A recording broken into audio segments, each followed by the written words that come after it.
Tanzania. Assalamu alaikum. ACT Wazalendo. ACT Wazalendo. ACT Wazalendo.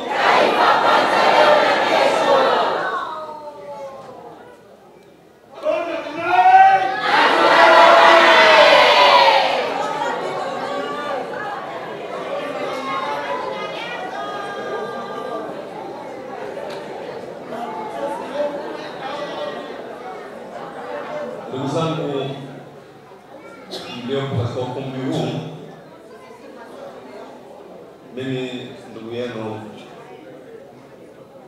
Sheikh Ponda Isa Ponda, leo nimejiunga na chama cha ACT Wazalendo.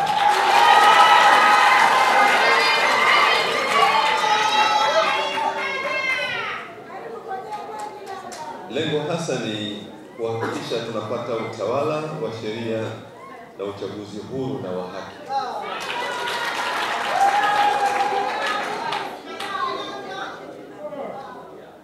Wananchi wenzangu, nimeona umuhimu wa kuunga mkono operation ya ACT Wazalendo Linda Demokrasia.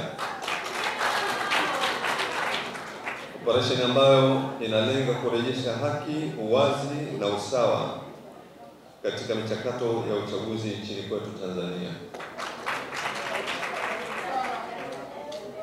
Kwa muktadha huo, natoa wito kwa vijana, wanawake, wazee na viongozi wa dini kuungana katika uwanja wa mapambano ya kudai haki mbalimbali zikiwemo za kisiasa, kama vile kuhakikisha kura zetu zinahesabiwa kwa haki ili tupate viongozi wanaowakilisha matakwa ya wananchi.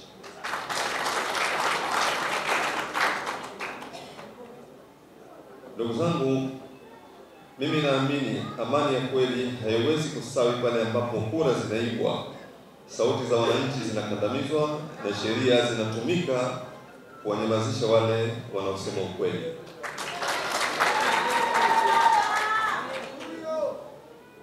Taifa lolote linastahili kuongozwa kwa misingi ya sheria, ambapo kila mtu bila kujali cheo chake, dini yake au kabila lake yuko chini ya sheria.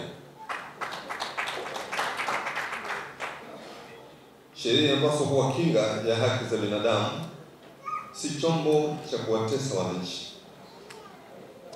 Tumeshuhudia jinsi sheria kama ile ya kupambana na ugaidi ikiwalenga watu mahususi na kuwaletea madhara makubwa. Tumeshuhudia wananchi wakipigwa na vyombo vya dola kwa sababu ya kulinda kura zao zisiibiwe.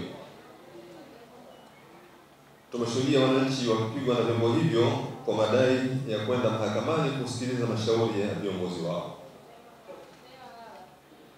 Tumeshuhudia viongozi wa dini, hasa mashehe, wakiwekwa magerezani bila ya kuhukumiwa kwa zaidi ya miaka 10 kwa sababu ya kuzungumza ukweli. Tumeshuhudia nyumba za ibada, makanisa, misikiti zinavamiwa na vyombo vya dola na kufungwa. Tumeshuhudia raia wakitekwa na watu wasiojulikana na wengine kuuliwa bila ya kupata ulinzi wa dola na utetezi wa bunge. Ndugu zangu, uzalendo unatutaka tupinge mifumo kandamizi na isiyowajibika na kuhakikisha kuwa sheria zinalinda haki mbalimbali za wananchi. Ndugu zangu, tatizo kubwa la nchi yetu ni kutokuwa na utawala wa kizalendo unaojali maslahi ya umma. Watawala wetu hawajali haki katika mambo mengi ya msingi na wala hawazingatii sheria. Athari za utawala wa namna hiyo ni kubwa na zinagusa kila kipengele cha maisha yetu. Zinagusa uchumi, zinagusa siasa, zinagusa usalama wa raia na mambo mengine muhimu ya kijamii. Lakini baya zaidi, athari hizo zimeharibu mfumo wa mataifa yetu na katiba zake. Kwa mfano, mwaka 1964 mataifa yetu mawili, Tanganyika na Zanzibar, yaliingia makubaliano ya kuunda serikali ya muungano.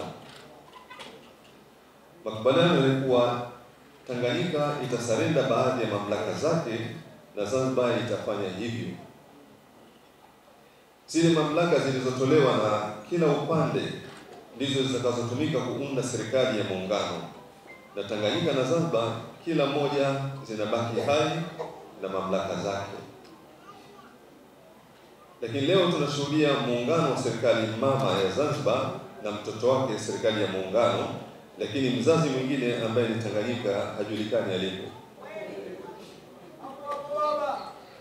Sasa ili kulinda muungano huo ambao si sahihi, watawala wamelazimika kuchakachua katiba ya nchi mara kadhaa, mpaka katiba iliyopo sasa imekuwa haifai kwa kiwango kikubwa. Na hilo limeleta matatizo mengi na makubwa.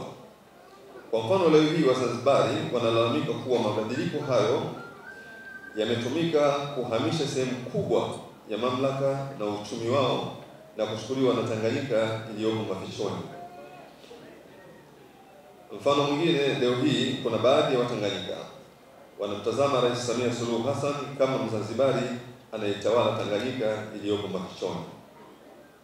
Hali hiyo inatokana na tatizo la mfumo wa nchi, kwa sababu serikali ya Tanganyika imefichwa ndani ya serikali ya muungano kinyume na makubaliano. Laiti tungekuwa na muungano sahihi, leo hii Rais Samia angeweza kuwa rais wa serikali ya muungano na Tanganyika ingekuwa na rais wake. Hapo ingekuwa hakuna mkanganyiko. Ikulu ya Zanzibar ingekuwa ikulu ya rais wa Zanzibar, ikulu ya Dar es Salaam ingekuwa ya rais wa Jamhuri ya Muungano, na ikulu ya Dodoma ingekuwa ya rais wa Tanganyika.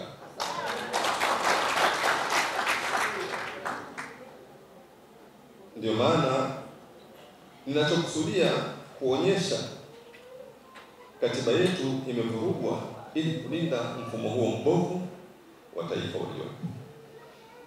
Ili kulinda mfumo huu tulionao, basi katiba imekuwa ikibadilishwa kila wakati, kwa kiwango ambacho imefika katiba iliyopo sasa kwa sehemu kubwa ni katiba mbovu kabisa. Ndio maana wataalamu wote wanasema ili Tanzania ikomuke katika matatizo mbalimbali yakiwemo ya kiuchumi, kisiasa, sheria na kijamii, lazima ipate katiba mpya inayorejesha serikali ya Tanganyika. Tume ya Jaji Kisanga imesema hivyo, tume ya Jaji Nyalali imesema hivyo, tume ya Jaji Warioba nayo pia imesema hivyo. Kwa ufupi, ndugu zangu, moja ya malengo yangu makubwa ya kuchukua kadi ya chama cha siasa ni kujiimarisha kisheria ili kupata jukwaa la kuelimisha wananchi wajue ajenda kuu ya taifa letu, katiba mpya.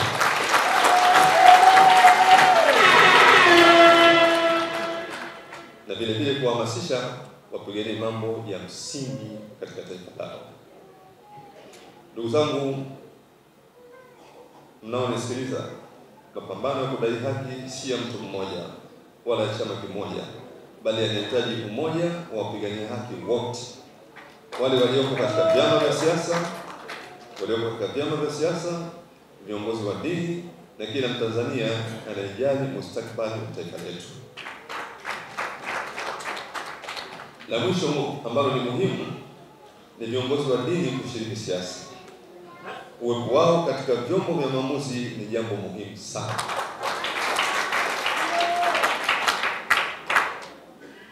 Uwepo wao katika vyombo vya maamuzi utalinda maadili ya utu na taifa na kuzuia ufisadi wa namna mbalimbali unaoendelea katika mamlaka zetu. Ndugu zangu, hiyo ni hotuba yangu fupi ambayo nilipenda niwasilishe kwenu, lakini ningependa katika hotuba hii baada ya vifungu kidogo nilizungumzie kidogo.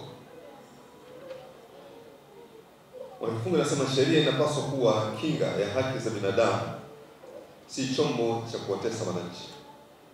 Ndugu zangu, hapa kwetu Tanzania sasa hivi sheria tulizonazo ni sheria zinazokandamiza wananchi kwa kiasi kikubwa kabisa. Katika mfumo wetu wa sheria kuna sheria kandamizi, na ukiangalia sasa hivi swala la ukandamizaji hapa kwa Tanzania ni kubwa. Wananchi wanakwenda mahakamani kusikiliza shauri, lakini wanapelekwa jeshi, wanakamatwa, teswa, wanavunjwa miguu, na wale wanafanya mateso wanafanya kwa mujibu wa sheria. Juzi hapa kuna mashehe wale wako gerezani kwa muda mrefu zaidi ya miaka 10, na wako gerezani zaidi ya miaka 10 kama mahabusu. Hiyo ni kwa mujibu wa sheria. Yaani mtu anapelekwa mahakamani kwa tuhuma, alafu upande wa jamhuri unasema kwamba unaiagiza mahakama imnyime dhamana, na pia haiko tayari kuendesha shauri kwa madai kwamba wanakwenda kutafuta ushahidi. Yaani mtu kapelekwa mbele ya mahakama, upande wa jamhuri umesema tumemleta huyu kwa sababu ya tuhuma ya wizi, alafu baadaye wanasema wanaenda kutafuta ushahidi, na hii ni kwa mujibu wa sheria. Kwa hivyo tuna mfumo mkubwa unaokandamiza sheria, na ndio maana wakati ule tulipoingia kwenye mfumo wa vyama vingi, moja katika mambo ambayo yaliyofanyika, kwanza rais alikuwa wakati ule aliunda tume ili kupitia mfumo wa sheria kuangalia ukoje, na matokeo yake tume ya jamii nane ilikuja na sheria nyingi sana ambazo ilipendekeza hizi lazima ziondolewe kwa sababu zinavunja haki ya binadamu. Lakini zile sheria hazikuondolewa kwa sababu zile sheria ni sheria ambazo watawala kwao zinawasaidia kuwakandamiza wananchi.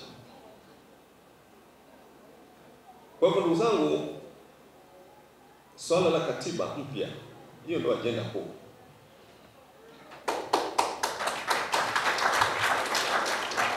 Na ndio maana mimi nimeamua kuchukua fursa hizi za sababu leo hii ninapochukua kadi ya chama, maana yake ninaongeza uwezo. Ni kiongozi wa dini na uwezo mkubwa na watu wengi, lakini eneo hili pia ilikuwa ninaweza kufika mahala nikakwama kufanya kazi kwa sababu ni eneo ambalo pia lina taratibu zake. Lakini leo hii, kuanzia leo hii, nina uwezo sasa wa kufanya kazi kupitia eneo hili.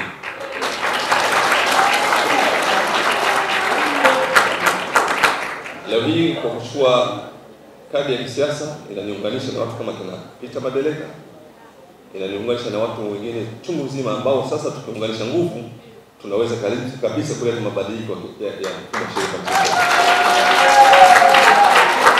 Kwa ndugu zangu, mimi nimeamua kujiunga kwenye chama cha ACT Wazalendo sio kwa sababu tu za kisiasa. Mimi nimeamua kujiunga kwa sababu nikiamini kwamba katika jukwaa hili ule uhuru wa kufanya zile harakati za kupambania haki za wanadamu unapatikana katika ACT Wazalendo. Kwa unaomba mnipokee katika sura hiyo. Kwa maana kwamba sikuja katika masuala ya siasa tu za bla bla. Mimi nimekuja ili tushirikiane kwa hakika kwamba tunapambana kwa maslahi ya wananchi. ACT Wazalendo, ACT Wazalendo, ACT Wazalendo. Nawashukuru sana.